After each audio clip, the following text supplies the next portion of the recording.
அப்படி ஒரு பாட்டி வந்து எங்ககிட்ட 2 மாசம் இருந்தாங்க. 2 மாசம் இருந்துட்டு மகன் வந்த உடனே அவர் வந்த 2ஆம் நாளே நான் எங்க அம்மாவை கூட்டிட்டு போறேன்னாரு. நான் மாட்டேன்னு சொல்ல முடியுமோ? முடியாது. கண்டிப்பா திருப்பி அனுப்பிச்சேன். திருப்பி அனுப்பின போது அந்த அம்மா வாசல்ல உட்காந்துக்கிட்டு என்ன நீ அனுப்பாதேன்னு அழறாங்க. அப்ப நான் சொன்னேன், இல்லம்மா நீங்க போயிட்டு வாங்க, நீங்க எப்ப வரணும்னு சொல்றீங்களோ உங்க மகனை சொல்லுங்க, அவர் கொண்டு விடுவாரு. நான் மாட்டேன்னு சொல்லக்கூடாது, நான் அனுப்ப மாட்டேன்னு சொல்லக்கூடாதுமா, அது நல்லா இருக்காது, உங்க மகனோட தானே நீங்க இருக்கணும் அப்படின்னு சொல்லி கொண்டு விட சொல்லிட்டோம். சரின்னு கூட்டிட்டு போயிட்டாரு. ஒரு 4 மாசம் ஆயிடுச்சு. 4 மாசம் ஆன பிறகு இப்ப ஒரு வாரம் முன்னாடி அம்மா அந்த மாதிரி எங்க அம்மாவை தூக்கி நிமித்தி எல்லாம் பண்ண முடியல, ரொம்ப பெட்ரிடன் ஆயிட்டாங்க, ஸோ உங்க வீட்டில் உங்க ஹோம்ல கொண்டு விடுறோம், பாத்துக்கிறீங்களா அப்படின்னா நாங்க அந்த மாதிரியும் அட்மிட் பண்றோம். பாட்டி வரும்பொழுதே கால்லாம் நல்லா வீங்கிட்டு இருக்கு. ஷீ இஸ் சிங்கிங் ஸ்டேஜ், கடைசி ஸ்டேஜ்ல இருக்காங்க அவங்க. நான் கேட்டேன், ஏன் சார் கால்லாம் வீங்கிட்டு இருக்குன்றீங்க, டாக்டர் கூட்டு காட்டினேன். ஒரு MBBS டாக்டர் கூட்டு காட்டினேங்க, அவங்க ஒன்றும் சரியா சொல்ல, நல்லா இருப்பாங்க, நல்லா தான் இருக்காங்கன்ட்டாங்க அப்படின்ட்டாங்க. ஸோ அப்புறம் பிறகு நாங்கள் என்ன பண்ணி எங்கள் காப்பகத்தில் சேர்த்துட்ட 3ஆவது நாள் எனக்கு ரொம்ப சந்தேகமாக இருந்தது. நான் 13 வருஷமா நடத்துறதுனால சின்ன சின்ன அனுபவங்கள்னால அந்த அம்மா இன்னும் 2 நாள் கூட இருக்க மாட்டாங்கன்னு எனக்கு தெரிஞ்சுது. ஸோ நான் என்ன பண்ணேன், எங்கள் டாக்டர், எங்கள் இல்லத்தினுடைய டாக்டரை நான் கூட்டு காட்டின போது 24 hours தான் சொல்லிட்டாங்க. வீட்டுக்கு போக மாட்டேன்ட்டாங்க அந்த அம்மா. வீட்டுக்கு என்னை அனுப்பாதேன்றாங்க என்கிட்ட. சத்தியம் சார், நான் வீட்டுக்கு போக மாட்டேன், என்ன வீட்டுக்கு அனுப்பாதே, நீ அனுப்பாதே, நான் போக மாட்டேன்றாங்க. நான் சொன்னேன், இல்லைம்மா நீங்கள் வீட்டுக்கு போங்க, கொஞ்சம் உடம்பு ஜாஸ்தியாக இருக்குது, மகள்லாம் திருநெல்வேலியிலேருந்து அங்கேருந்து இங்கே இதெல்லாம் வந்திருக்காங்க பார்க்கறதுக்கு, எல்லாரும் கிட்டே இருந்து செய்வாங்க, நீங்கள் அங்கே இருந்தால் உங்களுக்கு இன்னும் கொஞ்சம் சௌரியம் தான். என்னை அனுப்பாத தாயி, என்னை அனுப்பிடாத தாயி, நான் போகலை. ஸோ இதை நான் எப்படி அந்த மகன்கிட்ட நான் கன்வே பண்ண முடியாது. அப்போ அவர் என்ன பண்ணாரு, வந்தாரு, என்ன சொன்னாங்க டாக்டர்னு கேட்டாரு. நான் இந்த மாதிரி 24 hours சொல்லிட்டாங்க, நீங்க என்ன பண்ண போறீங்கன்னு. நாங்க கூட்டிக்கிட்டு போயிடுறாங்க. பேரன், மகன், மருமகள், 3 மகள்கள், 2 மருமகன்கள், எல்லாரும் வந்தாங்க. இழுத்து நல்லா தலையிலேருந்து கால் வரைக்கும் போத்திக்கிட்டாங்க சார். தலை வரைக்கும் போத்திக்கிட்டாங்க. கண்ணை திறக்க மாட்டேன்றாங்க. சரி, அதுக்கப்புறம் என்ன பண்ணாங்க, மகளும் மருமகளும் துளசி தண்ணி கொஞ்சம் ஊத்துறோம். ஊத்துங்க. துளசி தண்ணி ஊத்துறோம்னா வாயில ஊத்துறோம், கொஞ்சம் இது பண்ணுங்க, நீங்க அலோவ் பண்ணுங்க அப்படின்னு சொன்னாங்க. அலோவ் பண்ணுங்கன்னு உடனே நான் சொன்னேன், தாராளமா ஊத்தி பாருங்க. மருமக கெஞ்சுறாங்க, மகன் கெஞ்சுறான், பேரன் கெஞ்சுறாங்க, மக கெஞ்சுறா, வாயே திறக்காத நல்லா இழுத்து போர்வை எடுத்து வாய் பக்கம் மூக்கு வரைக்கும் மூடிக்கிட்டாங்க சார். ஸோ அப்போ நான் என்ன பண்ணேன், சார் கொஞ்சம் இருங்க, தொண்டைக்காயிருதுன்னு தானே நீங்கள் ஃபீல் பண்ணுறீங்க, நான் வேணா கேட்டு பார்க்குறேன், நீங்கள் யாராவது ஊற்றலாம் அப்படின்ட்டு நான் சொன்னேன். நான் கையில் பால் ஹோம்லேருந்து கிச்சன்லேருந்து எடுத்துகிட்டு போய், அம்மா நான் வந்திருக்கேம்மா, கொஞ்சம் வாயை திறங்க, பால் வாயில் கொடுறேன், தொண்டை காஞ்சி போயிடும், ரொம்ப நேரமாக வாய் திறந்துக்கிட்டே இருக்கீங்க நீங்கள் அப்படின்னு. நம்ப மாட்டீங்க சார், போர்வை அப்படியே எடுத்துட்டு வாயை நல்லா திறக்கிறாங்க சார்.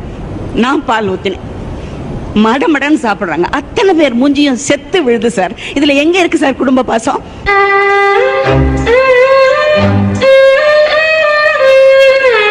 என்னுடைய காப்பகத்தில் இருக்கிற அத்தனை முதியோர்களுமே கடைசி நேரம்னு டாக்டர் சொல்லிட்டாங்கன்னா பக்கத்துல இருந்து அரை மணிக்கு ஒரு தடவை நான் அவங்க வாயில பால் ஊத்திட்டு, அவங்க உயிர் போகும்போது என் கை பிடிச்சுன்னு தான் சார் போகும். என் கையை பிடிச்சுக்கிட்டு தான் அவங்க உயிர் போகும். சத்தியம். இதுக்கு சாட்சி வேணும்னாலும் நான் எத்தனை பேர் வேணாலும் கூட்டு சொல்லுவேன். அதுதான் உண்மை. பிறகு என்ன பண்ணாங்க, வந்தாங்க. நான் என்ன சொன்னேன், ராத்திரி பூரா பால் குத்தியாச்சு, காலையில் இங்கே வரணும், நான் கடைசி இன்டர்வியூக்கு வந்தாகணும். நான் எங்கள் ஐயாட்ட சொன்னேன், இல்லை நான் போகலைப்பா, பரவாயில்ல அப்படின்னு.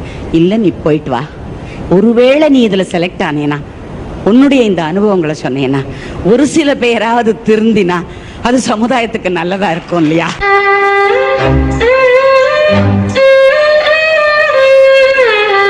இன்டர்வியூல உட்காந்துருக்கேன் சார், என்னால உட்கார முடியல சார். இன்டர்வியூக்கு என்னோட வந்த பையன், அம்மா என்னமோ மாறி இருக்கீங்க. நான் இல்லப்பா, எனக்கு ரொம்ப மனசு கஷ்டமா இருக்கு, ஐ ஃபீல் கில்ட்டி, என்னுடைய டியூட்டிலேருந்து நான் தவறிட்டேனோ, இங்க வந்து அனாவசியமா உட்காந்துருக்கேனோ, என்ன மீறி அந்த உயிர் போயிடுத்து, நான் என் கையில தானே இத்தனை நாளா நான் எல்லாரையும் அனுப்பிச்சேன் அப்படின்னு சொல்லி ஃபீல் பண்ணேன். உடனே அந்த பையன் அவனுடைய செல்லை கொடுத்து எங்க வீட்டு நம்பரை ஃபோன் பண்ணான். நான் ஃபோன் பண்றேன், 10 நிமிஷம் ஆறுது பாட்டி போய், அதனால தான் நீ இவ்வளவு வருத்தப்பட்டிருக்க அப்படின்னு எங்க ஐயா சொன்னாரு.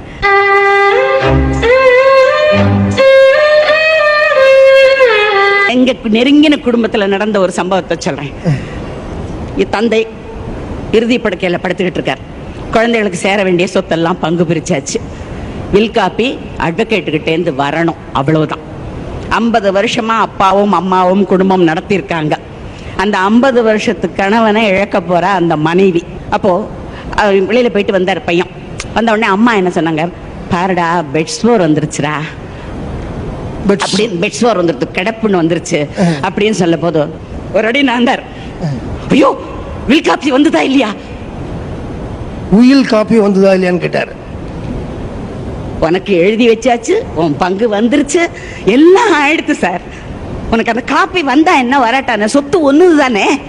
ஒரு அந்த 50 வருஷம் வாழ்ந்த அந்த தாய் தன்னுடைய கணவனை இழக்க போறா. அம்மா தோ போய் நான் ஓடி போய் டாக்டர் கூட்டினறேம்மா, இல்லாட்டா பவுடர் போட்டு விடுறேம்மா, ஏதாவது செய்யறேம்மான்னு சொல்லியிருந்தா அந்த தாயோட மனசு எவ்வளவு சந்தோஷப்பட்டிருக்கும் சார். எங்க இருக்கு சார் அன்பும் பாசமும்?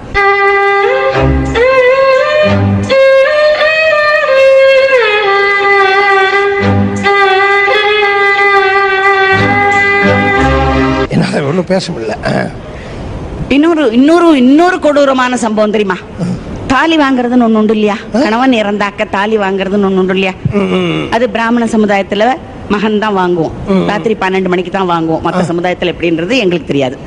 அப்படி வாங்குற பொழுது 50 வருஷமா கூட இழந்த கணவன் கட்டின தாலியை கழட்டும் பொழுது ஒரு தாய்க்கு எப்படி இருந்திருக்கும், அந்த மனைவிக்கு எப்படி இருந்திருக்கும் மனசு, எத்தனை பிளாஷ்பேக்ஸ் போயிருக்கும், எத்தனை வருத்தங்கள் இருந்திருக்கும். ஆனால் பையன் தான் தாலி வாங்கணும் இல்லையா? கையில பால் விட்டு பால்ல போடுவாங்க, கையில வாங்கணும். கையில வாங்கிட்டு அந்த பையன் சொல்றான், சார் காலையில எழுந்து நீ பாட்டுக்கு விடு விடுன்னு வழக்கம் போல வந்துடாத, என் பொண்டாட்டி உன்னை பார்த்து பயப்பட போறா.